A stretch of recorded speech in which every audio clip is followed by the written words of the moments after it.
रायपुर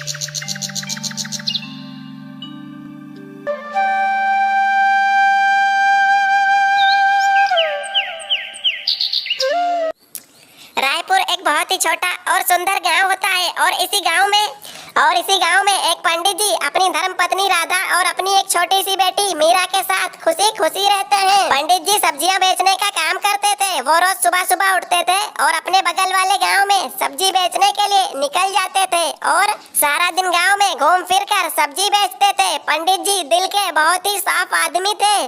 जिस इंसान के पास सब्जी खरीदने के भी पैसे नहीं होते थे, पंडित जी उसे भी अपने पास से सब्जी दे देते थे।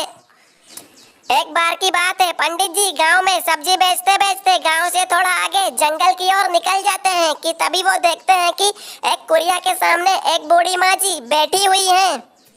वो माँ जी के पास जाते हैं और वहाँ रुककर माँ जी से कहते हैं, माँ जी आओ कुछ खाने के लिए सब्जी ले लो। तभी माँ जी पंडित जी के पास आती हैं और वो पंडित जी से कहती हैं, बेटा सब्जी तो मैं ले लूं, लेकिन मेरे पास सब्जी के बदले में तुम्हें देने के लिए एक भी रुपया नहीं है बेटा।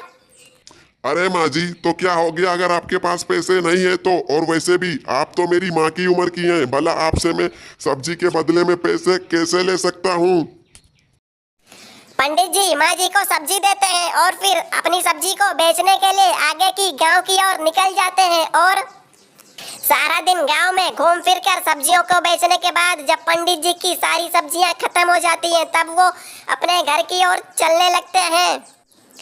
थोड़ी ही देर में पंडित जी चलते चलते गांव वाले रास्ते को पार कर जाते हैं और वो जंगल वाले रास्ते में आ जाते हैं कि तभी वो देखते हैं कि सामने जंगल में घास के पास सोने के सिक्कों से भरा हुआ एक मटका रखा हुआ है। पंडित जी मटके को देखकर पूरी तरह से चौंक जाते हैं, लेकिन वो मन ही मन बहुत खुश होते हैं और उसे अपने ठेले पर उठाकर अपने साथ अपने घर लेकर चले आते हैं। दोस्तों, अगर आप दिल के साफ हैं तो ऊपर वाला आपको ज्यादा दिन तक गरीब नहीं रख सकता है।